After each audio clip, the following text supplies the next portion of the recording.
Hello everyone and welcome to SuttonsDaze. Today we are going to can up Brunswick stew. Now there's a little controversy about this, so I wanted to hit that topic first. According to the National Center for Home Food Preservation, Brunswick stew is not approved. There's a reason for that, okay? So what I did is I sent my recipe, my ingredients, to a master food preserver, and she checked with her people. We discussed it extensively in my group of friends who are all canners as to why this particular recipe would not be. And then we went on a search regarding why they say it's not approved. Now, the simple reason is it's not approved because there are so many different recipes, okay? Brunswick stew is an old traditional stew from back in the day. It's how you made a meal stretch using what you have, right? Now, my Brunswick stew is adapted for us. There is nothing in this Brunswick stew that cannot be canned. So that's an important factor right there. Also, what we're going to be doing with it is we're going to be doing the soup method, according to the National Center for Home Food Preservation, where we are only filling up about half of the jar with solids and the rest with a liquid. Now that will make it a little thinner of a stew, but it's still a stew and it's still good and you can eat it with crackers and life is good. So we have investigated this. We have looked into it. We have reached out to those in the know, okay? And we can this recipe for Brunswick stew. I hope that you enjoy our recipe. I hope you check out the video and let's get started. For this Brunswick stew, I will put the link to the recipe down below, okay? I am going to use my Instant Pot because I thought the nice way to cheat would be to use some of my canned pork, but let's go from scratch. So that's what we did. You want a pound to a pound and a half of pork loin. And Phil went and picked me up a nice hunk of pork loin. And so we are going to add that to the Instant Pot. But first I want to put in the broth. So you're also going to have the broth. Now if you don't have an Instant Pot, no harm, no foul, okay? Cook up that pork loin and then shred it up. And then grab a big stock pot and you can do your do from there. So I'm going to add a quart, which is the equivalent to 4 cups of my awesome homemade chicken stock, right? And then we're going to add this gorgeous pork loin right in there. And then the onions. Now I have used my Vidalia chopper. Now, my understanding is that they're not available right now on Amazon, but there are other ones like it, so I'll put a link down below.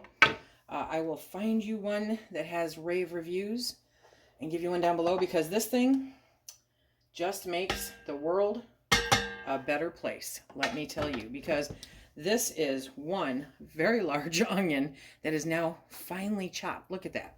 White Castle ain't got nothing on me, baby. Nope, it doesn't.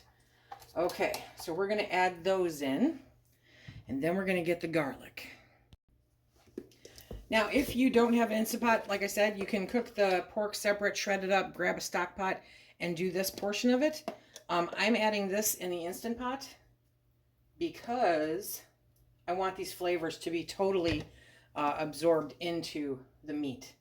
I want that flavor profile through and through. So we've added our garlic, and now we are going to put on the lid, and we are going to pressure cook this. Okay, for 45 minutes, and when that's done, we'll be back. Okay, so I quick released the pork. Oh, there we go. The house smells so good, you guys. Oh, okay, so we're going to keep doing our do in this pot. Why dirty another pot? We don't need to dirty another pot, but we do need to shred up that pork. So give me just a sec. I am not a master shredder by any stretch of the imagination, but I'm just going to pull this apart and it'll shred more as we continue cooking. So once you have the pork done, you just pull it out onto a plate. Just use a couple forks and pull it apart and try to keep it on the plate. There you go. So once this is all done, we'll be back. Okay, so the last of the shredded pork goes in there. Yay. This is why we can, because it's no fun shredding pork. Okay, now we add the rest of the ingredients. All kinds of simple stuff. Okay, so first we put in 1 bag of frozen corn. Ta-da! And then we have a can of lima beans. You could use 2. You could use 2 if you don't spill it. But, you know, I'm not a big fan of lima beans, so we're not going to use 2. And then 1 15-ounce can of diced tomatoes. We've got 2 tablespoons of Worcestershire sauce, 1/4 of a teaspoon of cayenne pepper, 1 tablespoon of brown sugar, 1.5 cups of barbecue sauce. Pick the barbecue sauce of your choice. I'm using G. Hughes because that's what I have. Okay, so we have to get all of that out of the cup. That's what fingers are made for. Okay. And now we're going to add 1.5 cups of broth, okay, because we want this to be a little more brothy. So I'm going to use my 1.5 cup measuring cup and add more broth. Good stuff. Okay, now we are going to set this on the soup, setting, and we're going to cook this for about 30 minutes. Give it a good stir, get everything all integrated. Okay, gonna give her a nice stir. There we go. Now, if you were so inclined, you could just heat all this up and serve it as is. Yeah, good stuff. But I'm specifically making this to stick in jars. So good. Okay, so we'll be back in about a half an hour. I have my quart jars here. It's one of the rare times you'll see me put anything into quarts, right? And we are going to fill these up. Now, I will leave a couple links down below for the National Center for Home Food Preservation regarding soups that hopefully you will find helpful and informative, and will understand how we based our decision, okay? So what I'm doing is I'm trying to make it so that half the jar is the solids and the other half is liquid. You want an inch headspace? Poof, just like that. I love it when a plan comes together. You may or may not notice I am using some of my vintage jars today. Yes, I am. I don't know that this will make 7 quarts, but we'll see. We shall see. And I'll show you them after they have settled a bit too. Okay. Honestly, I think that was part of the corn. Okay. So the deal with canning soups is they've given you a kind of a broad base, but they've given you parameters to stick to. So that is important. You can't thicken it, no rice, no pasta, nothing like that.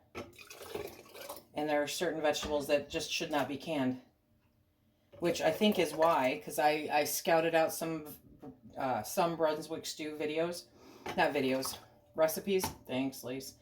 And some of them had okra in it. Some of them had, different things. Like I said, traditionally, this is an end of season, what have you got? Use it up. Squirrel, chicken, pork, you name it. You name it. And vegetables, all kinds of good stuff. Now, the fun part about using the lima beans, okay, that were canned and or frozen, whichever one you can get your hands on, is that you don't have to cook them up before you do all this. So that's very helpful. Okay, tip. There we go.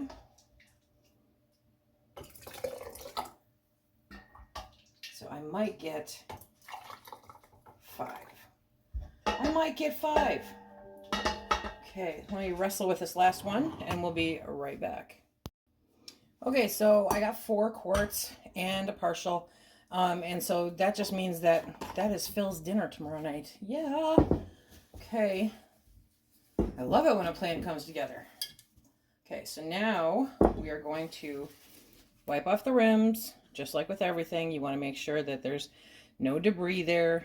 Double check for any chips or cracks or anything like that. Today I'm using some Golden Harvest lids.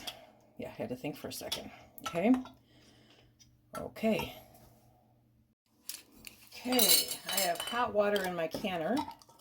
And so as I put these on finger tight, remember the jars are hot. Okay, finger tight, there we go. Ow, these are hot, these are hot. Okay, so now I've got 4 meals for Phil and I. Poof, just like that. So we're going to put them into the canner. One by one. Let me switch hands here. Okay. Whew. We're going to pressure can these for 75 minutes for my area, which is below 1,000. So we're going to be using, pardon me, 10 pounds of pressure with the jiggler. There we go. So we're going to watch that. And when I get a steady stream of steam coming out of here, I'll start the timer for 10 minutes. And after 10 minutes, I will put the jiggler on. We'll bring it up to pressure and let it go for 75 minutes. We'll be back when it's time to pull them out.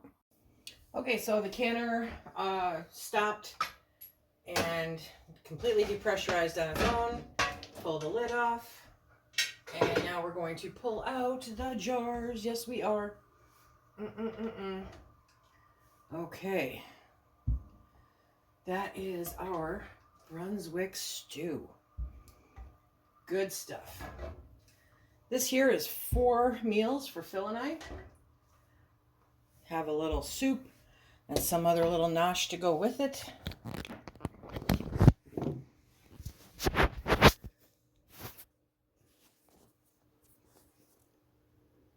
Look at that goody goodness. Goodness. And they're bubbling. They are bubbling just the way they're supposed to. Okay, so this is our Brunswick stew. I hope that you guys like the recipe. I hope you try it. I hope you understand why this recipe is considered safe to can. Okay? Remember, until next time, if you like what we do here, please hit that like, subscribe, and share. Check us out on Instagram and Facebook, and be safe.